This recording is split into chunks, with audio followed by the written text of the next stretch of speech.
About the AFC South. So I think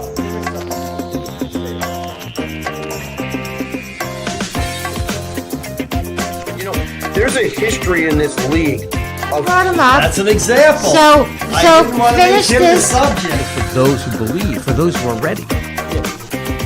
you have no idea what song I have no idea what song it is. It's a hot song right now.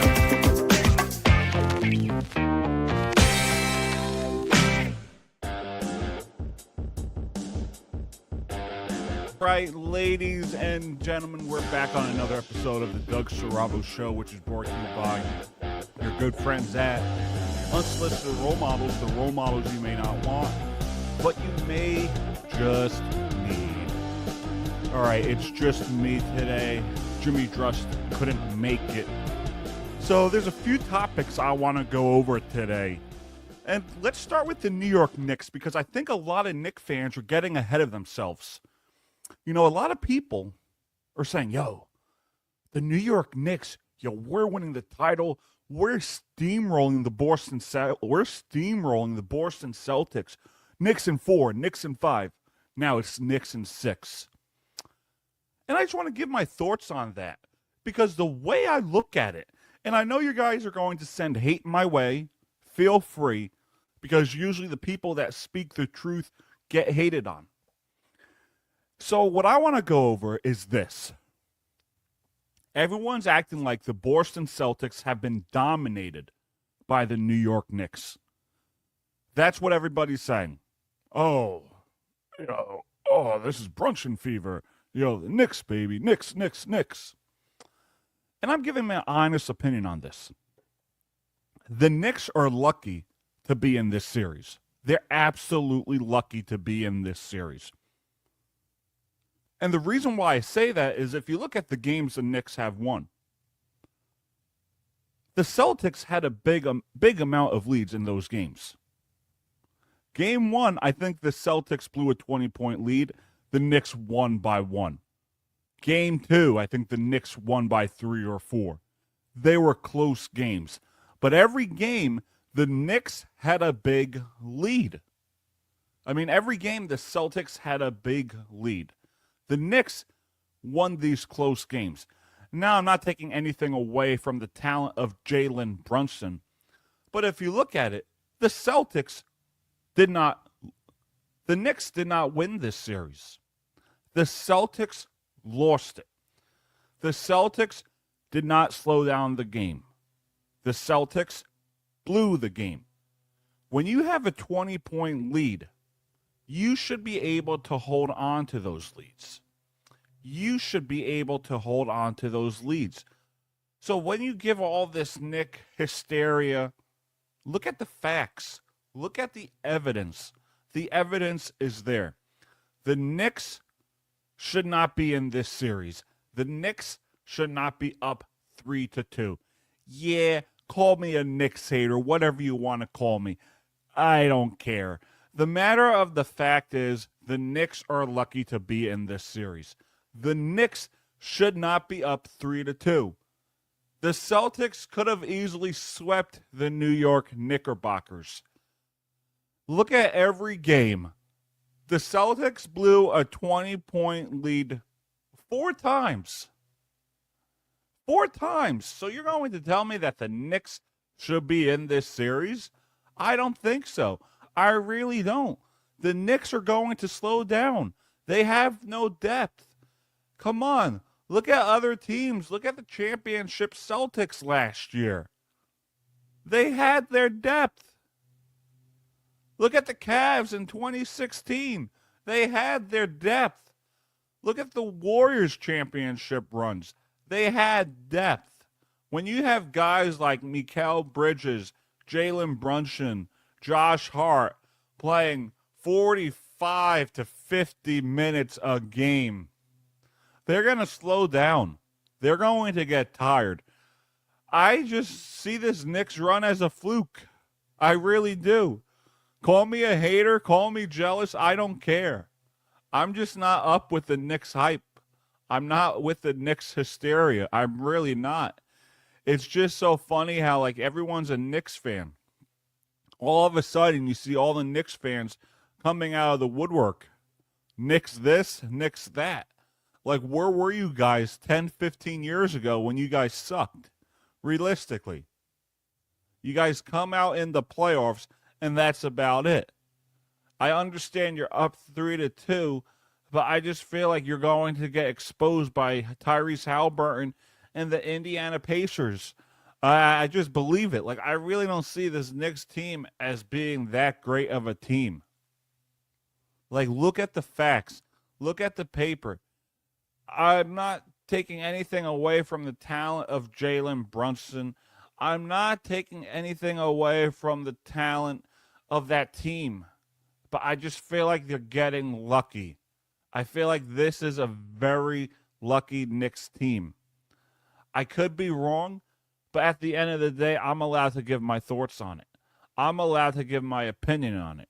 And it's up to you to either like it or hate it. I'm allowed to give my thoughts. I'm allowed to give my opinion. And I'm going to stick by it that the Knicks should not be in this series. The Knicks got lucky time in and time again. Look at it last night. Another big lead by the Boston Celtics. Another big lead by the Boston Celtics. But for some reason, this game, they were able to close it out. They were able to keep it in. You're going to sit here and tell me that the Knicks have been dominating the Boston Celtics? Absolutely not. I think you're delusional for saying they dominated. They've gotten lucky. Everybody knows it. Everybody I've been speaking to says, hey, Dougie, the Knicks are getting lucky. They are. But you guys can't jump ahead of yourselves and already plan the parade. Like, why are we planning the parade? You still got to play the Pacers, and you still got to play the Thunder or the Timberwolves. I think the Nuggets could get there. But at the end of the day, I just think this is a fluke. Like, really. I truly believe this is a fluke. I don't think they've even dominated the Detroit Pistons. I just don't. I think this is a lucky Knick run. Realistically. Game 1, Celtics blew a 20-point lead. Game 2, Celtics blew a 20-point lead. Game 3, Celtics held on to that 20-point lead. Game 4, they blew another 20-point lead. They have to slow down these games if they want to repeat as NBA championships. That's why I say to Knicks fans, it takes 4 to win a series. It takes 4 to win a series. You can hate on me all you want. You can send me whatever you want. Oh, you're delusional. You're nuts. I don't care. I'm speaking reality. The Celtics have lost these games. The Knicks, they didn't dominate in any aspect of the game against the Celtics. In any aspect. And it's just a reality of the matter. They didn't dominate. You're going to sit here and say they dominated? Come on now. I don't buy that one bit. Brunson fouled out last night. That's why depth is important. You can't have your star players playing 45 to 51 minutes a game. Game 7 of the NBA Final, go all in. But they're going to slow down. The Knicks are going to slow down, and I truly believe that in my heart. All right, let's get to the second subject at hand. Juan Soto returns to the Bronx this weekend. And we all know there's going to be boos and hatred from Yankee fans. But what I want to know is, why do Yankee fans so entitled and so privileged? That's what I want to know. Why are the Yankee fans acting that like Juan Soto has been a New York Yankee for 10 years in his career? Let's say he got drafted by the Yankees. Different story. The only reason why Juan Soto was a New York Yankee is because he got traded there. The only reason why Juan Soto is a New York Yankee is because he got traded there. He didn't choose to be a Yankee. So why are Yankee fans so triggered? They've been triggered over Juan Soto going to the Mets for the last few months. And I find it hilarious because Yankee fans like to deny that they have this self-entitlement, that they have this self-privilege, that everything has to go their way, no one else's way. It's the Yankee way. We deserve every star free agent. We were supposed to get Bryce Harper in 2019 along with Manny Machado. We were calling for Madison Bumgarner to be a Yankee. So God forbid Juan Soto, who was traded to the Yankees, went to the Mets, who is a better ran organization right now. They're 28-15, sitting in first place. They actually competed with the Dodgers last year in the playoffs, where the Yankees got dominated in every aspect of the game. So how can we just sit here and act like that Juan Soto was a Yankee from the very beginning? He was a Washington National where he won a World Series. Then he was a San Diego Padre. Then he got traded. Key word, he got traded to the New York Yankees. He did not sign there. So at the end of the day, while we're crying that he went to Queens, he went to the Mets, how about you guys worry about your own issues in the Bronx? Worry about the Yankees. Why is Juan Soto rent-free in your head? Why does it matter to you? Why does it keep you up at night that Juan Soto's a New York Met? How did that affect your life personally? How did that affect you? Your heart and soul? Juan Soto's a New York Met. Why does it matter? I can't wait to see you guys boo him tomorrow and Saturday and Sunday, and he hits home run after home run, and he makes you guys miserable. At the end of the day, Juan Soto was a free agent, which means he had the right to choose to go elsewhere. He did not have to be a Yankee. In fact, why does he have to be a Yankee? Why does everything have to be about the Yankees? Realistically, that's where I throw in the word Yankee privilege. Because you guys have that entitlement, and you guys think that Juan Soto, for some reason, had to be a Yankee. And I find that funny.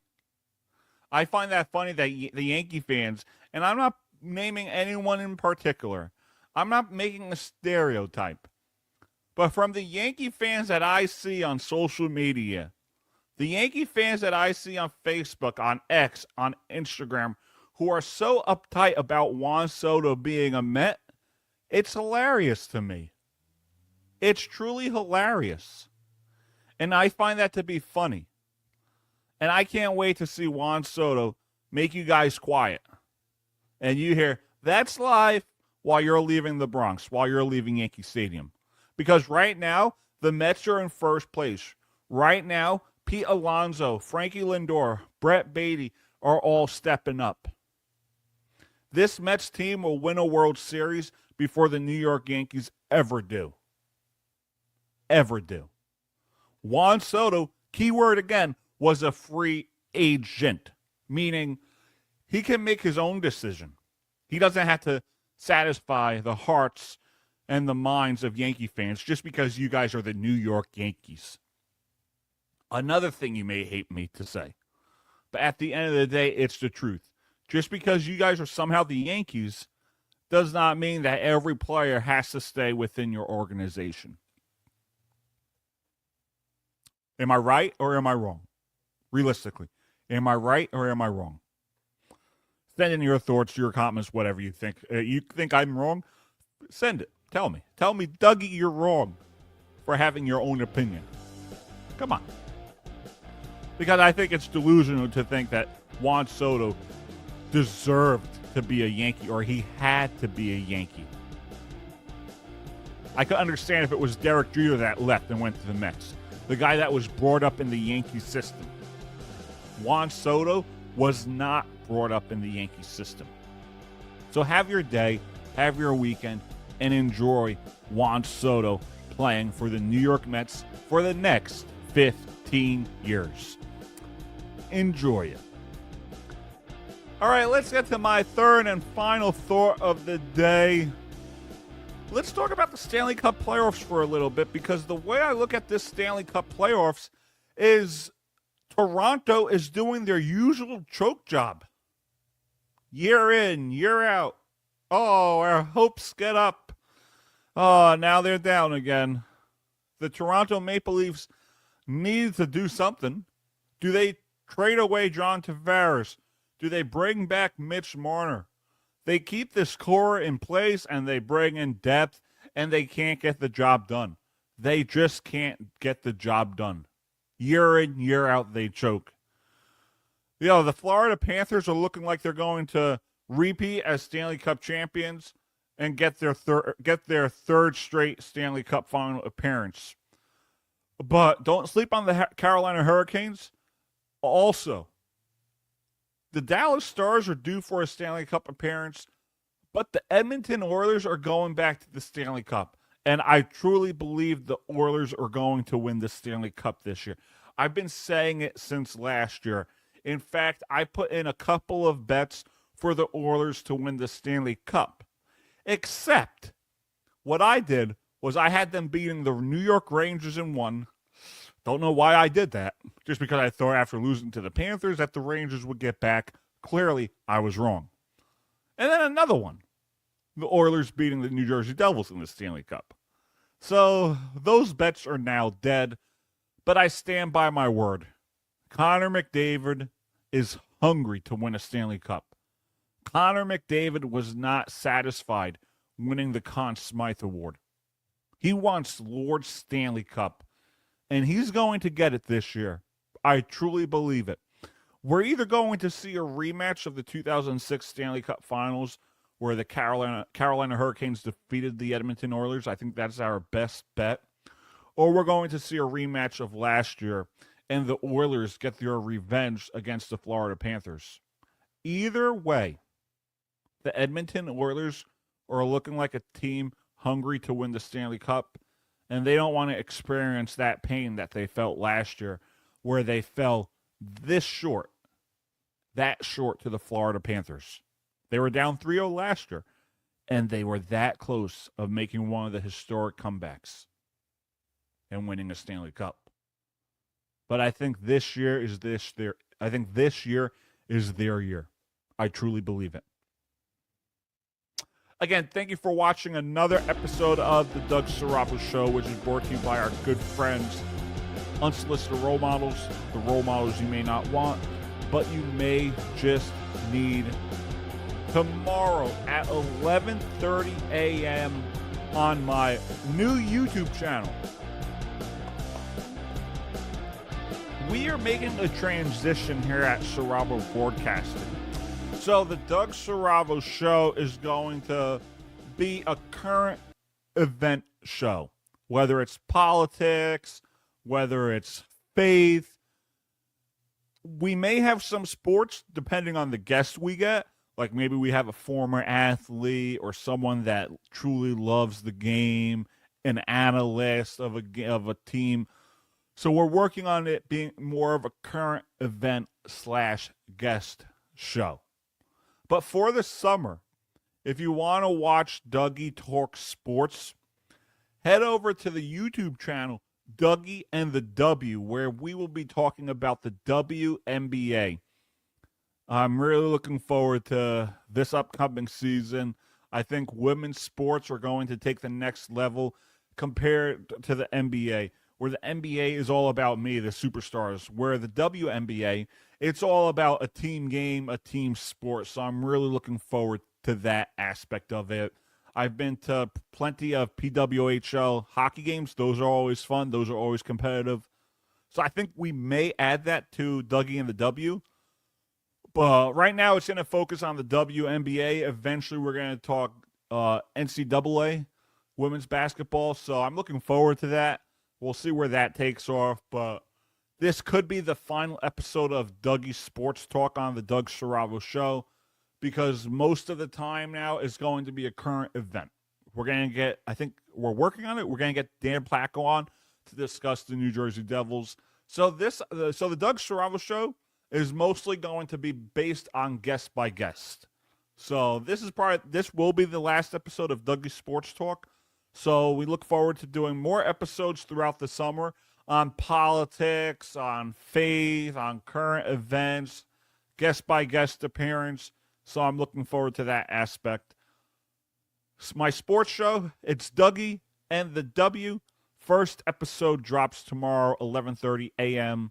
WNBA season kicks off tomorrow night, Friday. So we look forward to that. And the Liberty look to repeat. They start their repeat journey on Saturday at 1 p.m. See everybody next time.